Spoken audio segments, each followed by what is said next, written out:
Welcome to the Low Carb MD podcast. No one is beyond help. No one is beyond hope. As we have always said, we are bringing you medical information and cutting-edge science, but none of this is medical advice. Please seek out input from your own doctor.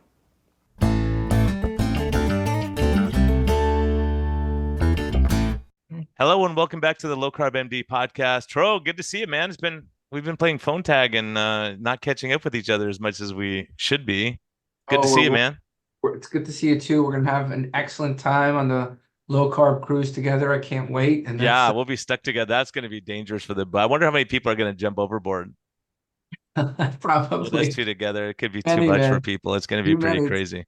Yeah, listen, I can't keep us apart forever.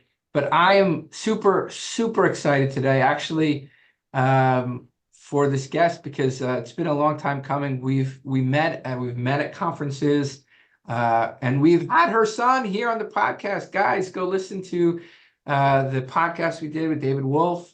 I'm very happy to have Judy Wolfe here on the podcast, and just a little bit about her. She's just found out a licensed and trained as a respiratory therapist and a physical therapist. But what's inspired me about her is her dedication to food addiction. She's on the board at the Food Addiction Institute, and she is sugar certified, and she has been helping people with food addiction at C.A.R.E Global. With her son and big team over there doing a lot of great work. So we're just happy to have you here, and just excited to have you here. Well, I'm excited to be here. It is long in coming. I met you in Low Carb Boca 2 sessions ago when we talked about addiction, and I was there for the entire, the workshop before and afterwards, during the talks. And also we presented a poster. We presented a poster there at Low Carb. And as I recall, Tro, you said that show me, come over and show me, because you were pretty miserable. Your back was really out then. You were pretty miserable. And anyway, I thought that was really nice of you. And you said, oh, show me what it is. And you went, oh, yeah. And you got it. You got it right away. So it's our recovery protection program that we're trademarking. So we don't like the term, particularly relapse prevention. It seems so negative. It's almost like you're supposed to relapse. And of course, we don't believe that. At C.A.R.E Global, we believe you can protect your recovery immediately from the very beginning, day one. So. Yeah, it's so great you're doing your work. Sorry, Tro. I just wanted to say, because when Tro and I were talking about this possibly, being a possibility of food addiction, probably how long has it been now, Tro? 4 or 5 years. And doctors were saying we should have our medical license taken for discussing addiction and food, and how even alcohol and drug addiction could run with food addiction. We go, this is what we're seeing in practice. And so now great people like you are coming out with science, and you're really helping people. And I think that's the big thing. And I know he's used different language than me probably on this, but having people with saying, oh, everything in moderation. When you have someone who's addicted, that doesn't work, and people just can't get that concept for some reason. Yep, they can't get that concept. I mean, I got asked that on a recent podcast. Oh, do you believe in moderation? And of course I went into my story, because that's where that leads me, because all my life physicians told me, just push yourself away from the table, just have a little bit of this or a little bit of that. And, they were treating the wrong disease. They were treating the wrong entity, because you have to understand, I can't have one. I just can't have one of certain things, because my brain lights up, and it's like brighter, shinier, more. I call myself a low bottom, high maintenance food addict and a person of more, because this is not only a substance use disorder to me, it is also a process addiction. It's a behavioral problem. The eating portion is the process addiction. And then, of course, I have certain foods that I just can't eat. And, if I'm at, where there are alcoholics around, I just say, you know what? My body is a distillery for every single product that booze is made from, period. That's what it is. So, would you offer an alcoholic, if you knew they were in recovery, would you offer them a sip of booze? I don't think so. Of course So not. you know what? Don't offer me certain things because I'm going to refuse and say, no, thank you. Well, Judy, I gotta ask you. Sorry, Troy, and then it's your floor. Because it's bugging me already. With you and David, you're kind of saying the same thing. So he struggled with food addiction also, and so you go, is that how much do you think is genetic? How much do you think is learned? How we deal with stress, and he's watching you deal with stress, or do you think that there's a genetic component to these things? Oh, definitely. I follow Paul Early, Dr. Paul Early. He talks about 50% genetics, for example. Um, David has a saying, if you shake my family tree, a bunch of addicts are going to fall out. And if I look at, the generation he didn't necessarily know, who would have been his great aunts or whatever, my aunts, I didn't know anybody in my family that was like, looked like body weight, normal size. Nowhere. Nowhere. And I have 4 brothers myself. I have 4 siblings.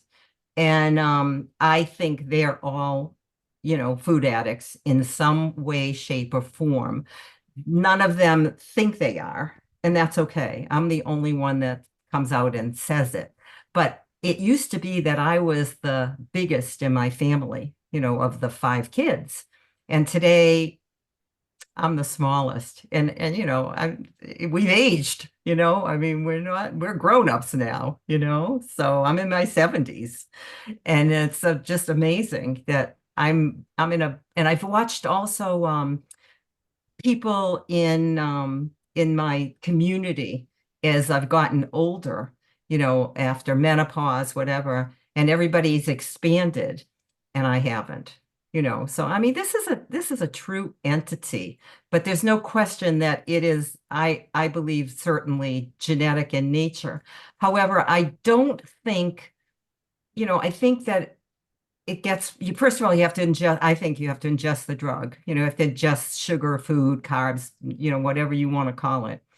And then there's also the precipitation of what can happen. It can be big T trauma, little T trauma that might all of a sudden, that it's going to show full blown for you. I think you were kind of like I was predestined to have something, for me to be a food addict. There's no question about that. But then, and then maybe hormonally, when kids reach puberty and you see them blossom up, and also menopause, I think you see that also. And then also, if you're in an environment where you were restricted, like you have parents who watch everything you eat, whatever, well, guess what? I think the minute you go babysitting or the minute you go off to college, it could possibly show up and you would have no idea. I actually had a physician that did a sugar with me. And she was saying, oh, no, I didn't have this. My parents controlled everything, blah, blah, blah. I never had that, whatever, but she thought she became a food addict at 25 or something, And I said, wait a minute, you just told me that all you wanted to do was eat sugar, but your parents wouldn't let you. And you were 4 or 5 years old. Do you see what I'm saying? Mhm. So, it's a wake-up call. That's all I can say. And it bothers me to see kids today. I see toddlers out there that are just, it's sad, and it's cheap to feed carbs to your kids. It's an easy meal, right? So anyway, I'm all over the place, but don't get me going because I might not stop, but Tro, Oh, you're tr- muted. Yeah, so I think the thing that you said here that I think we should focus in on, and I'd love to hear you because we've said it twice. You kind of hinted at it twice. One is you mentioned that, if you were an alcoholic, you would not want to be offered alcohol, right? Like if I have an alcohol problem, I don't want. So it's this interplay between how our environment is pushing food. And here you are again, talking about kids and the environment they're exposed to, right? You said, well, I really struggle with the kids. And I think what you mean is, that they've normalized, ice cream every day and cupcakes every day, and basically we're eating cupcakes or candy bars for breakfast, and that's considered normal. Um, and so just pointing that out, I think that we're really talking about how the environment has shifted, and I would love to hear just over your sort of experience when you were growing up compared to what the environment looks like now. What like I feel like it can't get worse than this. I feel like it can't get worse. But you know what? I think it can, unfortunately. I tend to shop in the outskirts of the grocery store, and I really don't look at, I mean, I've been clean for a long time. I mean, I've been off of sugar, flour, grains, whatever. April 30th will be 19 years that I've been off that stuff. And I've been working on this for 33 years. So, it took me 15 years, you didn't even ask me about my cheese curl yet, but it took me 15 years to get my 19 years now. So, this takes a lot of work. But if I go down the aisles, if I've had to go down an aisle, I couldn't believe the different flavors of Oreos and stuff. I mean, as an example, okay? And the packaging and the bright and shiny. I mean, of course, kids are going to want that. And say here, it is normalized, I believe. And let's face it, about the bliss point. I mean, everything is made to, to make you want more, better, shiny, great, and that you can't have, the commercial, you can't have just one, and things haven't changed. You know what I think of, Tro, when you ask that question? I just think of the work environment. When I started working, many years ago, in my 20s, I was a physical therapist. You had a meeting, you didn't have coffee and, I mean, you went to a meeting to have a discussion about whatever was happening. And as over the years, then it was like you had to serve something. You had to serve that coffee and at a meeting to get people to come. So it's like the expectation is you're going to have food, and it's so funny because when I invite people over to my house, I mean, I'm terrible hostess because I don't even think of that, like, I maybe would you like a cup of tea, but I don't serve that stuff anymore. So I have to, and I mean, I hate to say this, my grandkids come over. My husband and I don't eat fruit. Okay. So I actually have to go out and buy fruit to have in the house because I don't give them the other stuff. Don't tell Yoni, Tro. So, Well, No, there's a guy that Tro said fruit was poison, kind of making a joke, and this guy went after him for like a month or something. actually wrote about me in Medscape saying that I, said fruit was poison when I said, my exact quote was treat dessert like poison and treat fruit like dessert. Right. And so, but this person is just a terrible human who, uh, has some issues. But Sorry to bring up memories, Tro. yeah, no, it's okay. But you brought up fruit, and I want to talk about that. and I have, Yeah, go ahead. yeah, I want to talk about it because I've come to the point where I eat very little sugary fruit. I mean, of course, I have some peppers and zucchini, and I have these fruits, but sweet fruit is very rare for me, and it's like a dessert. It truly is a dessert, and it's so sweet to me now. But my kids also have it. My kids have fruit, and I was thinking about this, like, you know, uh, I was trying to think about it from an ancestral perspective. And I thought to myself, I said, there must be a reason, we have carbs in through breast milk, and when we're kids, we have, we are rapidly growing. And maybe that's the time where those, those foods matter most. And then we get to expend our teeth. We get rid of the baby teeth that are all probably rotted out, and we get new teeth, right?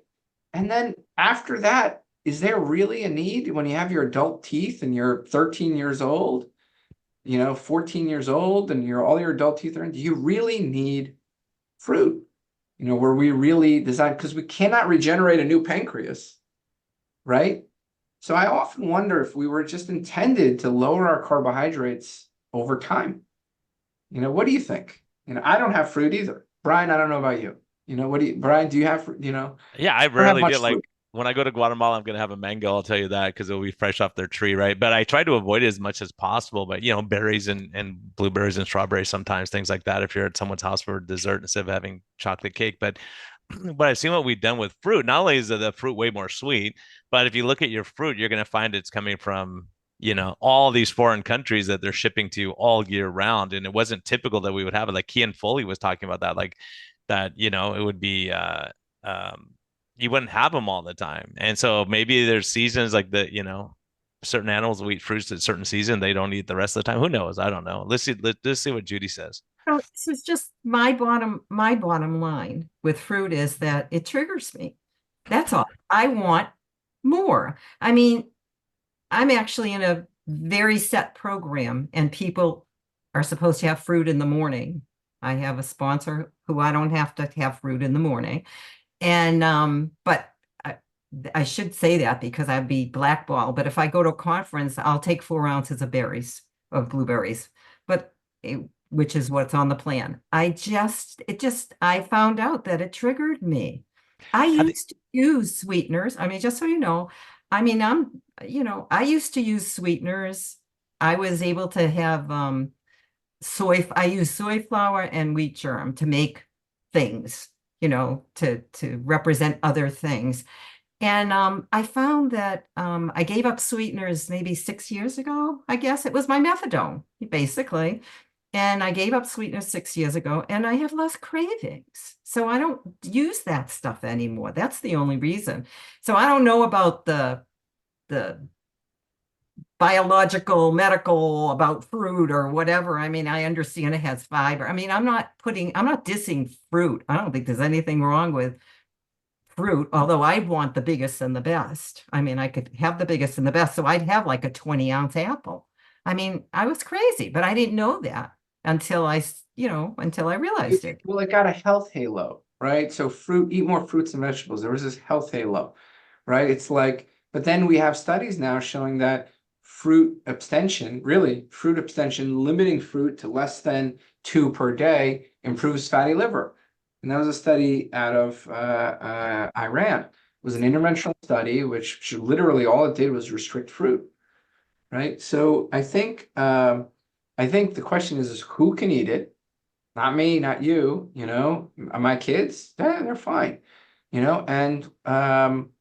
and our fruit modern days has been manipulated. I mean, if you look at wild fruit compared to our modern fruit, just a strawberry, like simple strawberry, And okay? not only that, is the nutritional content is totally off. Like from our Oh, soil depletion and fruits and vegetables, you look at the nutrient value, you go, oh my gosh! Like unless you're growing it in your garden, it's totally and different. double the sugar, half the fiber, none of the nutrients, Brian. I mean, it's crazy, So Brian, I don't know. What do you think? Yeah, I agree with you on that. And I think Judy's saying the key thing, if it's a trigger, because you go, oh, I had a strawberry, but that wasn't enough. Now I want a strawberry pie, And so that's the thing is we get on this slippery slope. And Judy, you said something really earlier that caught my attention. I really wanted to discuss that with you because this is you hit on a really important topic. And one was saying, like it's the kids who are restricted so much at home where their family's saying, you're gaining weight, you can't have any cookies. And then they go out with their friends and they go to this, school and they're eating cookies all day, or they go babysit and they have access to food. And so it's a hard, how do we, as young parents, how do we manage that if we see our child is, overweight compared, well, these days everyone is, but in comparison to other people, like how do we manage that child and get their, do we have to get them bought into the system? How do we have success with that child who's struggling at a young age? I I don't have an answer for you because I have three granddaughters, and from what I can see, there is one that is definitely a food addict in the making. Definitely, predisposed. I mean, whatever, I mean, there's two girls in the family, and then there's one in another family. And I see it. I already see the behavior of wanting more, of almost like sneaking, if they find a package of something. And we're talking less than 5 years old. I've seen this, you know. So I don't know. I think it's really hard. I think modeling is the best bet, And the person I was talking about, her parents ate healthfully, but she always wanted to not eat healthfully, but didn't put two and two together. As I mean, when I saw her, she was probably in her 40s, didn't put two and two together that way. So I don't know what the answer is. I mean, but I think it's going to take our kids to make the difference, to eventually say, this is killing us. We need to do something about it. That's when we're going to see the changes in the system. And we're into the system already. I mean, Robert Lustig, I mean, he's been working for a long time now, right? Doesn't he say about 30 years it takes to change things, like with tobacco smoking, with cigarettes? Yeah, it So takes a long time. And Troy, what do you think? I mean, probably Dr. Lustig, and I agree with him on just about everything. But I have a problem with this whole taxation and saying, okay, we're going to tax the heck out of sodas. We're going to tax because then what happens to the vegans? They're going to say, okay, we're going to tax meat, and then we're just all paying more taxes and eating the same thing until we educate ourselves and go, look, this isn't healthy. I'm not eating it. And the problem is we have food subsidies for all people in the inner city, and we're giving them chips and crackers, and that's their nutrition, right? And sodas and orange juice and all these things. You go, oh my gosh, if we're trying to make an impact, how do we do this because that's the most cost effective thing, because they can get you a lot of chips for a cheap price because it's all subsidized. You know what I'm saying, Tro? Yeah, I mean, so we're talking about public policy, and we had a great episode about public policy. You missed that one, but I would go back, Brian, and listen to that one, because we talked about, public policy. There always needs to be an action, right? And the problem is there's always going to be something that goes wrong. And taxing sugar is a problem. I philosophically don't agree with it, even though I would not want a sugary beverage for anybody. I don't want to take away somebody's right to have a sugary beverage, right? Yeah. Like I don't want to do that. Like if they want to Yeah, because not experience everyone's that, food addiction or struggling with they may have a soda once a month or whatever. So I agree. I think it's a hard thing, but I think part of it is I really believe in supply and demand economics. So we need to empower people. I think we yeah, need to empower people to make, and that's hard work. It's easy to say, well, people aren't going to figure it out. Let's just tax our way into it or out of it, right? But it's not truly actually helping people, right? And I think and the problem is unlike other addictions, we need this to survive. So you could change the age, like of drinking, because you don't need alcohol to survive. So people get to a certain age and then they can buy it. I mean, that's something to think about, not letting little kids be able to buy sugary snacks.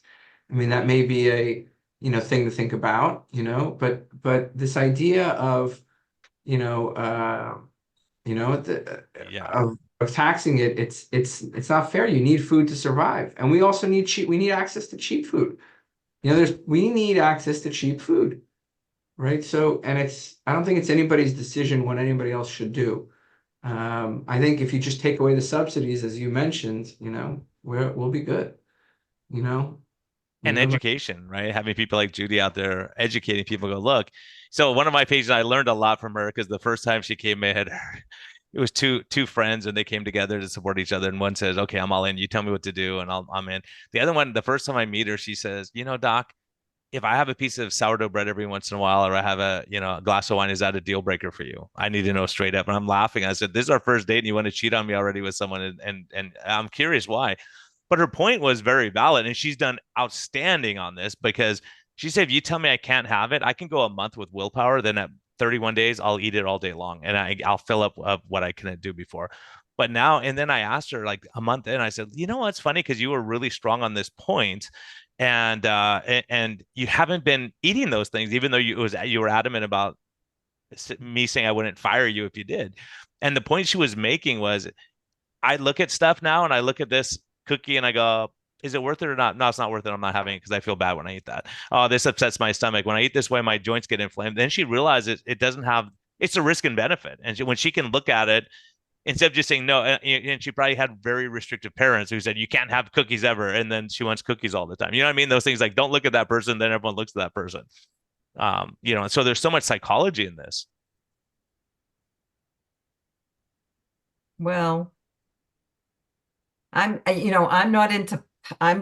personally not into public policy, not into, what you guys are really talking about, because I'm just down in the trenches with addicts, trying to help them who want to be helped. Because you Yeah, know what? us too, though. Us too. That's exactly where we are. Yeah.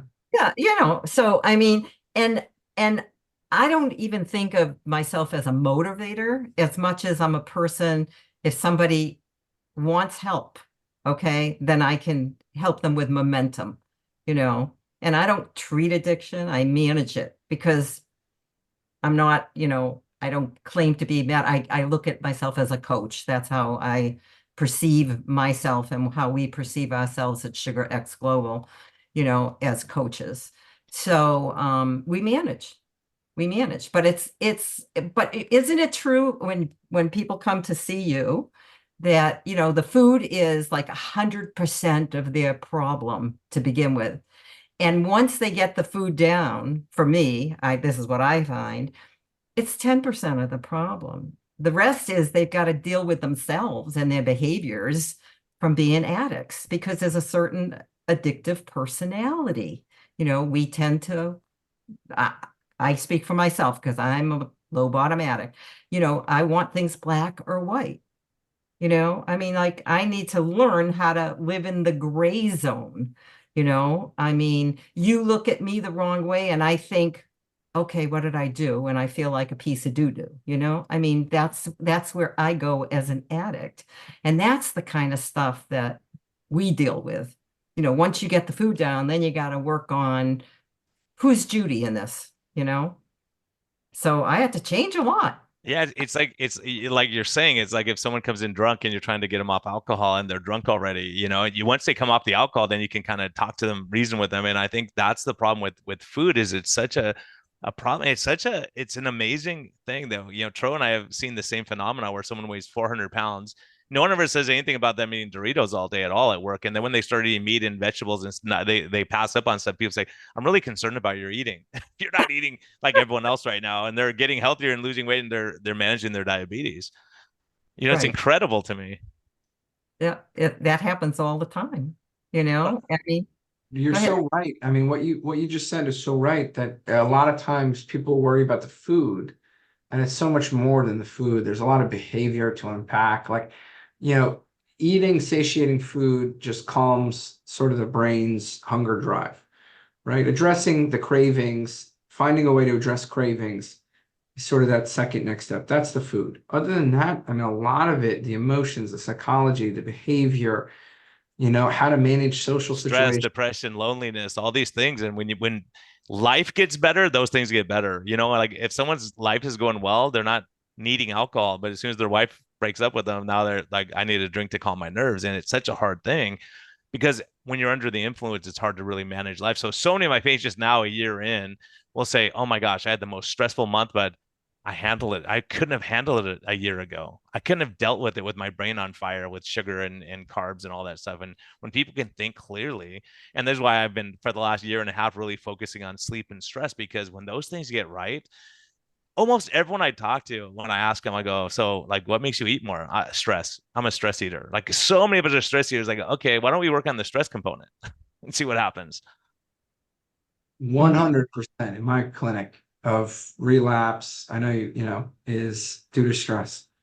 And then once you do, you get that dopamine hit and you go, I enjoy the cookies. And it's hard to get back on track again. When people say it doesn't work, it's like, well, it's because we haven't done what you're doing, Trove, having the app, having people like, our Zoom meetings. I had a guy just last week just as an example. He goes, yeah, I haven't worked out for a month. I'm not motivated. I don't feel like doing this. And he's going through major life stress at work and, layoffs and all that kind of stuff.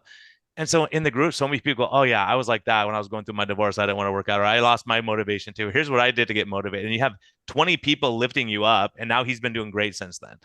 But we need that community. We need to know we're not the only one who's giving up cookies, when everyone else is eating them in front of us or whatever. Having that community support's a huge deal too. I think community, I mean, we base our program on an acronym CARE, and the C is connection. To me, that is I would not be where I am today if it weren't for having a community of people who understand me, because I call the people out there who aren't addicts, they're earth people. They will never understand Judy. They will never understand the addict that I am. I'm not afraid to call myself a food addict. Some people are like, oh, how could you say that? But absolutely, I am. I am who I am. It's the essence of who I am, if you ask me, and so I deal with that. And that's what we help people to deal with. And then the A is the action steps, because you got to take action steps.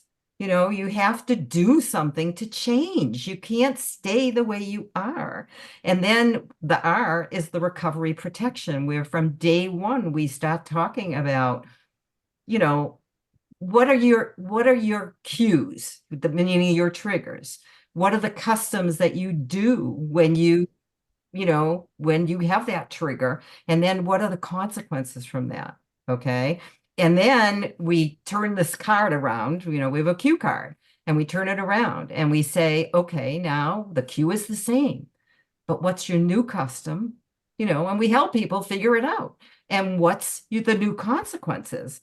And we're talking about, we base that, the front of the card, on what Dave calls, and you might know this, the trigger-free triangle. Are you debating? Are you romancing? Are you feeling guilty? And oftentimes the cue, when they work it through, includes all of those aspects of wanting to use. Okay. And then the flip side of it, when we work on the new customs, okay, and the new consequences, is we utilize plan, prepare, and protect, which is kind of my thing.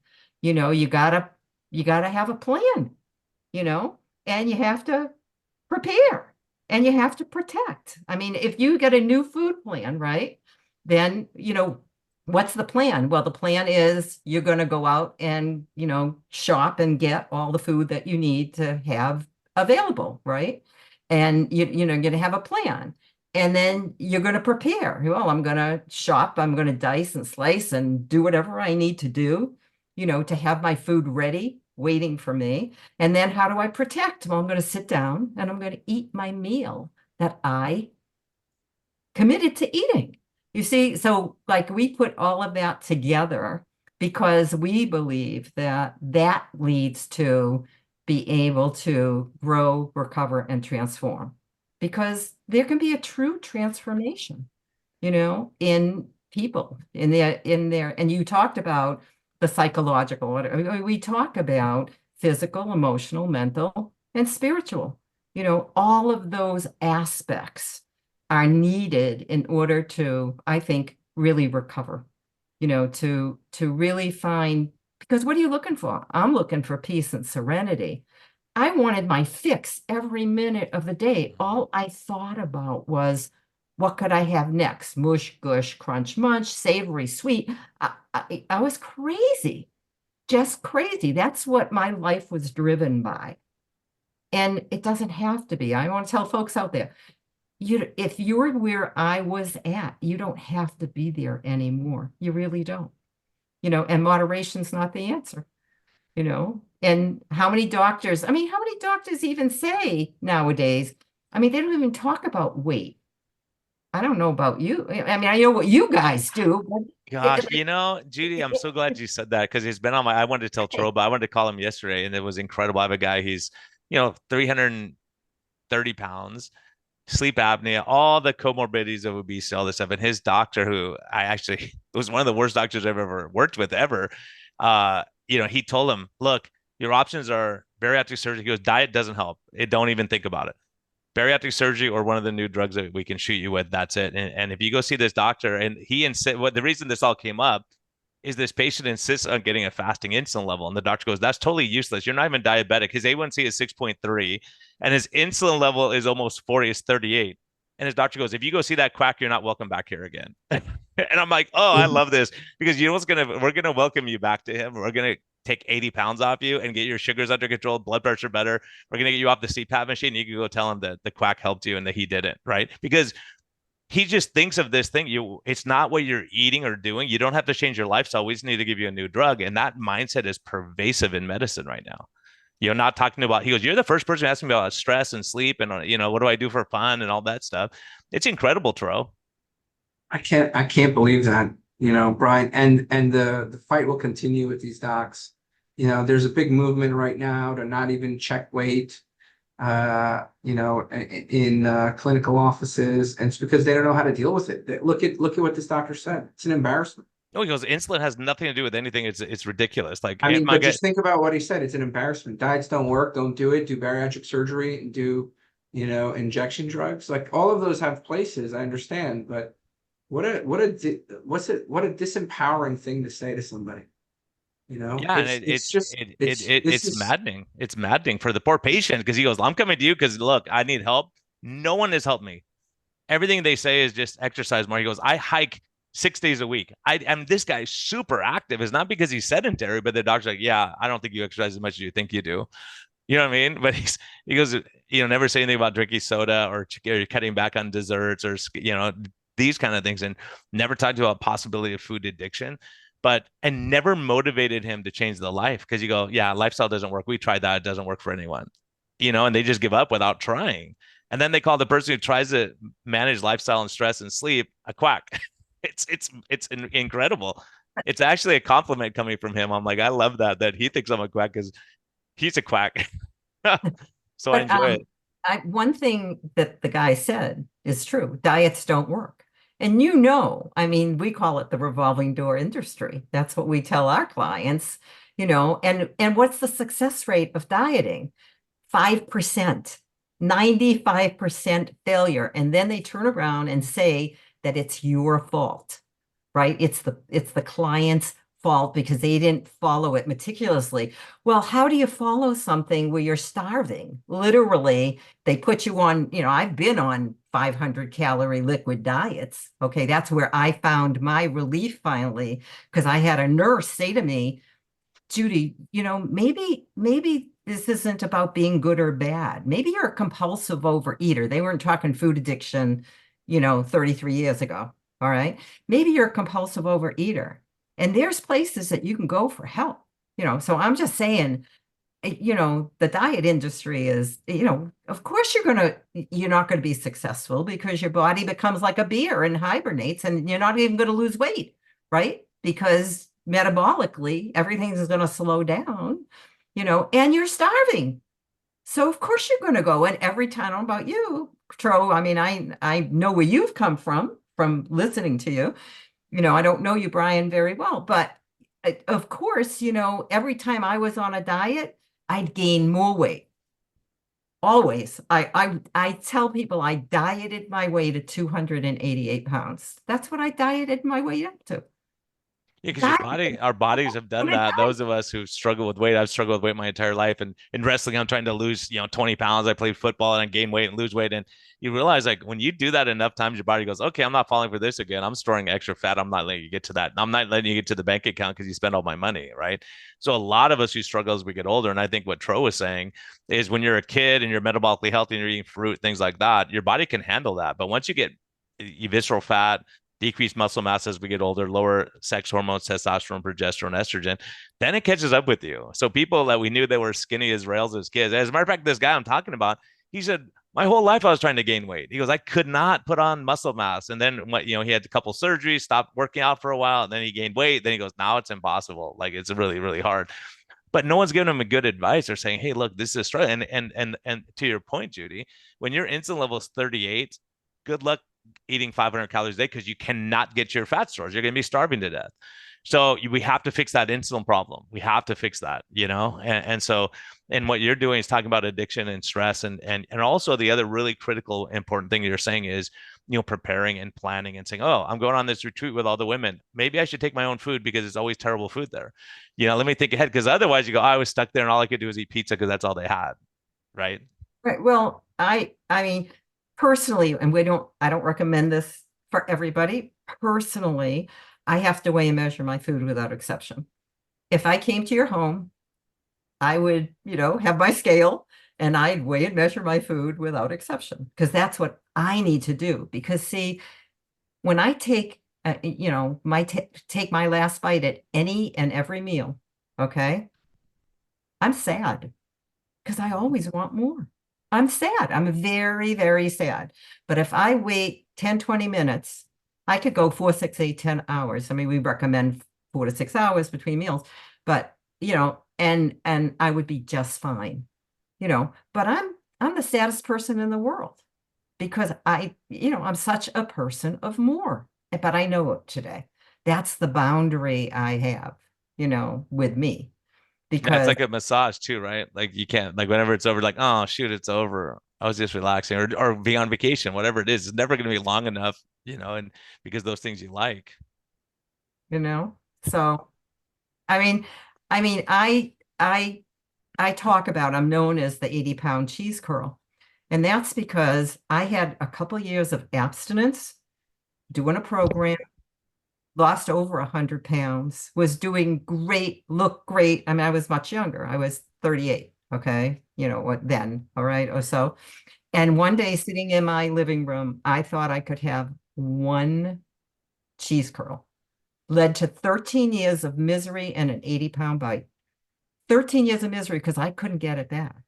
But deep down in my heart, I knew where I needed to go. I needed to go where I needed to weigh and measure without exception. But I didn't want to do it. I didn't want to do it.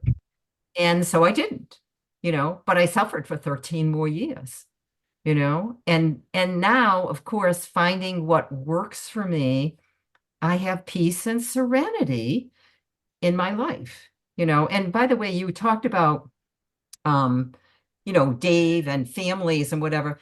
My kids, okay, my kids would go to my husband if I went to a restaurant and, and I had a choice of this particular place, Eddie's Pub, okay, it doesn't exist anymore.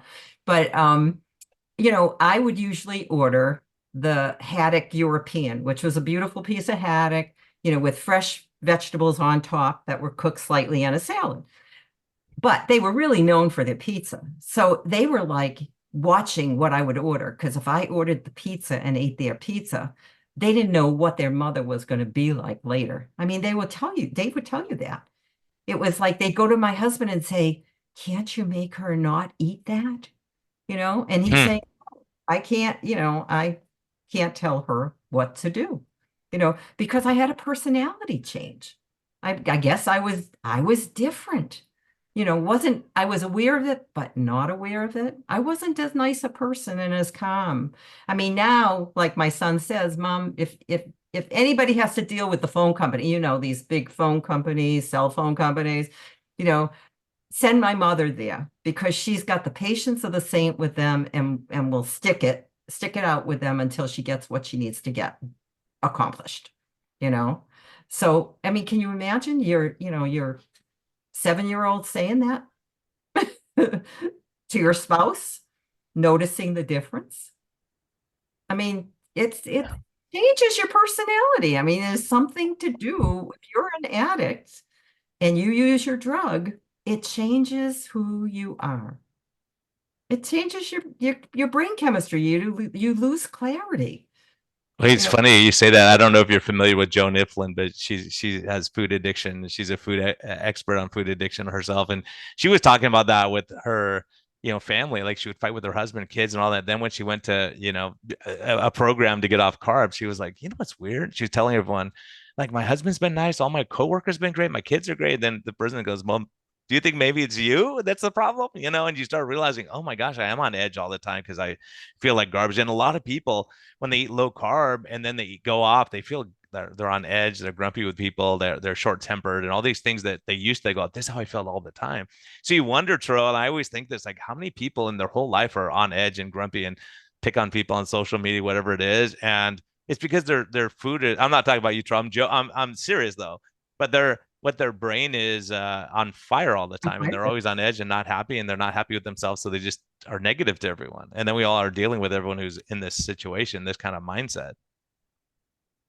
Yeah, I mean, look, I think our mental health disease, coincides 100% with our food and our lack of sleep, and our lack of community. And, it's the symptoms are evident: obesity, anxiety, depression, less marriage, birth rates falling, less, Fewer communities really. kids, not engaging with people in the community, driving in and going to your garage, don't say hi to your neighbors, all those kind of things, this distance that we have from each other, this social distancing that we've established. So all those things are, it's hard because everyone's kind of focused on themselves and selfies, and it's about them as the center of the universe, and it really is a demanding thing for people, and it's hard. And so Judy, one thing I want to ask you is like, oh, if you have something to say on that. And I'm I was just going to say that that's what I love about the low carb world. Okay. But because I think it all comes down to, what we're eating. I really do. I mean, I've met Georgia Ede, when Bitten was in town doing an intensive with Dave. She stopped by. She had been ill, or she would have spent the time, the 4 days with us, but wasn't able to. So, the thing is, though, that not all low carb people get addiction, though. That's where I think we have to be very careful. That's what I believe. Like, you guys are great, in understanding the food pod and the diabetes and all that. I think more and more the addiction piece is being pulled in. I've seen changes in the low carb world, and I'm excited about that. Just the fact that you had the addiction workshop 2 years ago was huge. I mean, but not everybody in the low carb world gets the addict piece of this, the true addiction piece of this. And that's why there has to be people like you guys, people like SugarX Global, people like Dave and Anna Freeling, my other partner, who really understand the connection, of yeah, I think. food being a drug. And I think it's a hard thing because I know Rob Sybes is very strong on that side of it too. And it's hard because some people, it just became their lifestyle. It's not, and for some people, it's not that they're like, oh, I need to have cookies. Don't they go, I just got home every night. Like during COVID, a lot of people, I just went home and had 3 glasses of wine at night and I had this, and that's just what I did. Now they're getting back on track, and it's like, I can just give it up, no biggie. And it's not like such a hard thing for that. But some people, they have one cookie and they're off the rails for 6 months. I was going to say, but that's the difference between an addict versus a harmful user. Exactly. The Yeah. obsession and the compulsion, for the addict. That, if you took somebody and you gave, they were in an accident and they're both put on oxycodone, yeah, oh, for the harmful user, oh, that was really hard to get off, but they're not thinking about it anymore. But Yeah, then exactly. the Right. addict who had it is like, they want their fix. I mean, they can't stop thinking about it. I mean, that's the difference. So I think that's where we come in, people who understand addiction, the addiction piece, along with then the nutritional piece or whatever. Like Anna is a primal health coach and a high performance coach. Dave's a dietitian, so he understands that. I'm the person in the trenches. I mean, I've been doing this for so long and just speak from a lot of experience. Yes, I'm educated, but I speak from experience and exposure to different things. So I think that, it's so important for somehow to get, this is where you get into the ICD-10 and the DSM-5, to get out there some way to people, that this is a real deal thing, because it's real. This is real. It's real to the three of us, but it's not, like I said, real to the earth people out there. And also the medical education that you get. I mean, how much nutrition do you get in medical school? Nothing, right? Nothing. 2 hours? Pretty Yeah, much if nothing. that, eat low fat, eat fruits and vegetables. That's it. Stay away from meat. They'll kill you, cholesterol. It's so hard. So, I think we all do our part. And I think what you're doing is so critically important with the emotional aspect and understanding. And I would love it if you could just tell us like what would be something you would do if someone says, I work so hard, I have a stressful job, my boss is a jerk. So at the end of the day, I want to reward myself with something to eat. Like I want to have some dessert before my dinner or whatever. I snack as soon as I get home. Like, what would you say to that person? What are some other things they could replace that with? Well, first of all, they have to have an awareness they're doing that. Okay. I think that's the first thing you have to get somebody. And the question is, is that person, a harmful user or an addict, right? I mean, that's what you have to, I think that's key. That's why the sugar assessment is such a great assessment, because it cuts through the denial. I mean, we have people fill out an assessment form, and that starts them thinking about, when did this really start, and then you meet with them and they say, we don't tell people that they're addicted. We don't. The assessment, I mean, they see it for themselves because it's based on the ICD, or it's based on the DSM, and they see it in black and white. I don't tell them they're an addict or not. And then they're like, I didn't realize I was that bad. I mean, that's the first thing, is you have to even realize you have a problem and, what you're doing. I think that's the first thing. And then it's, changing behaviors in the sense of, that's where community comes in. It's key. It's key to realize that, like I think people sense like they're doing weird things with food, that they're having a problem. They feel like failures. These are the people, this is what I think of. These are the people who everywhere else in their life is sound. Okay. They're highly professional.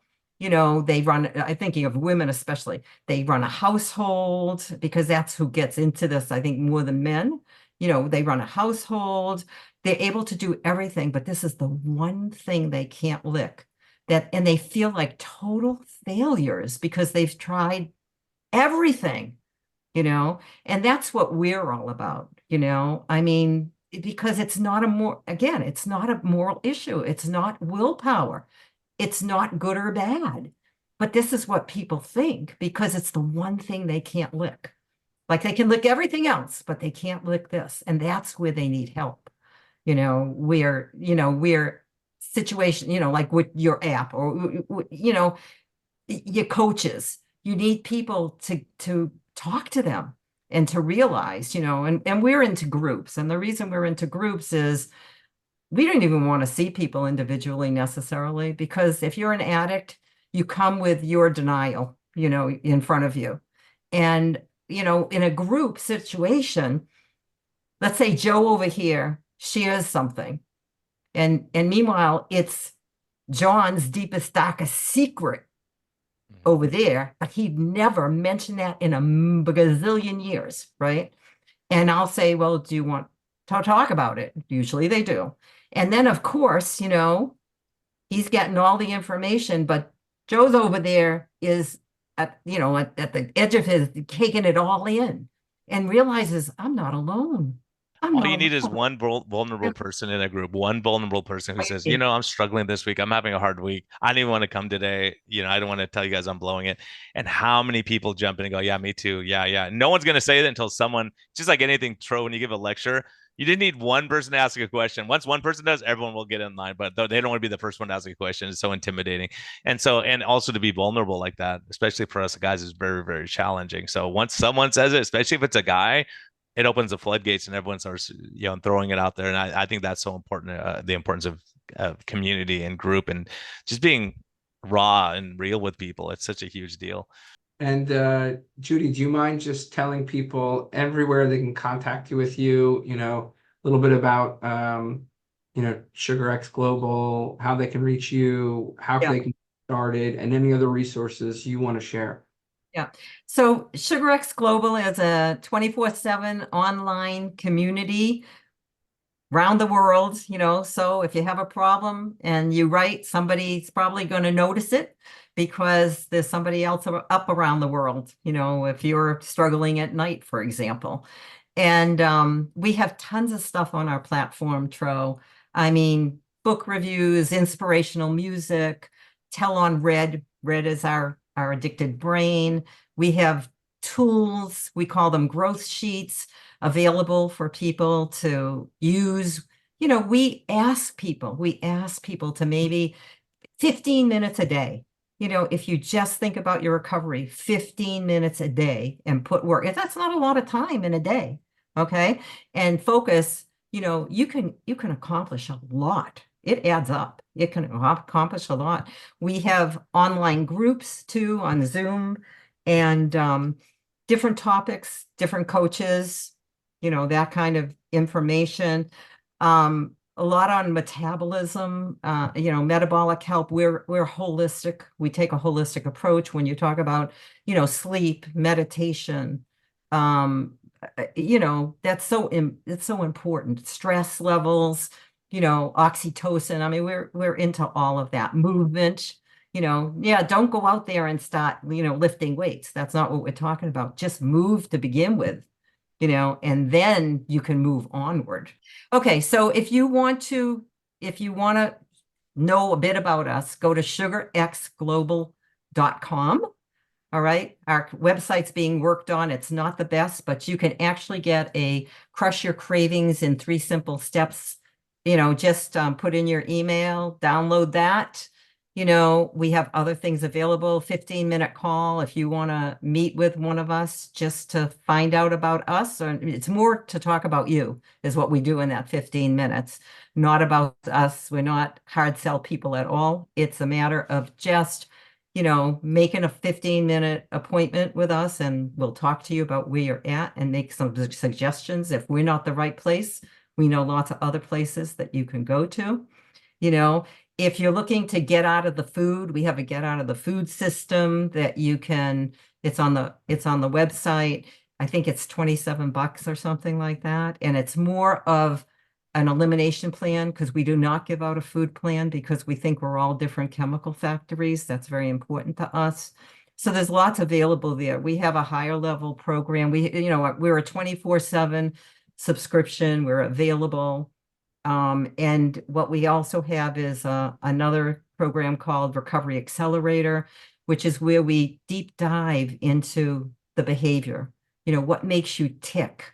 What do you need to change so that you can have that peace and serenity in your life and stay out of the food? So there's just all sorts of stuff there.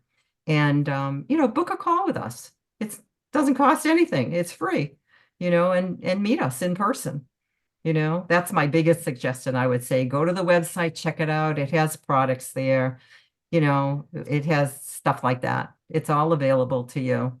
And there's I just want people to know that I may be powerless over the food that I take into my mouth because I am. You know, once I take that in, I can't stop eating. Okay. But I am not helpless and I am not hopeless. There is a solution for everyone out there. I truly, truly, truly believe that. And, you know, you just have to find out what's wrong. You know, if you know that food's a problem, you know, and you find out that it might be a substance use disorder, you know, there's a solution. There's a solution. It's called abstinence. I mean, we do believe in abstinence. Moderation does not work. And, but, you know, it sounds so rigid and it sounds so awful to people initially, but the freedom it can bring you is incredible because you're not thinking about food all the time. You know, I think about my 3 meals. Once that's planned, I get to live life in between. I get to enjoy. And You that's have what it easier. I got 1 meal. You know, well, I yeah, do. everybody's different. I mean, you know, No, I'm just teasing. Listen, thank you so much. We'll put all these links in the show notes so people have access to it. Thanks for coming on. It's sort of great to complete the circle. You know, we had David on, I think 2 years ago, and now having You have you to on. have Anna on again. You'll have to have Anna on. I think she's got a lot of background, and Good luck. also David's changed a lot. So you should have him on again sometime. He's like different from when you first met him, He's awesome. Awesome Yeah, then. no, Yeah. Yeah, yeah. I can't wait. I can't wait to connect with all of you guys. And, hopefully at the least we'll see you at some of these conferences and maybe we can all do something together. Who knows? But just happy to connect with you again. And thanks for coming on. Yeah, and thanks for having me. I appreciate it.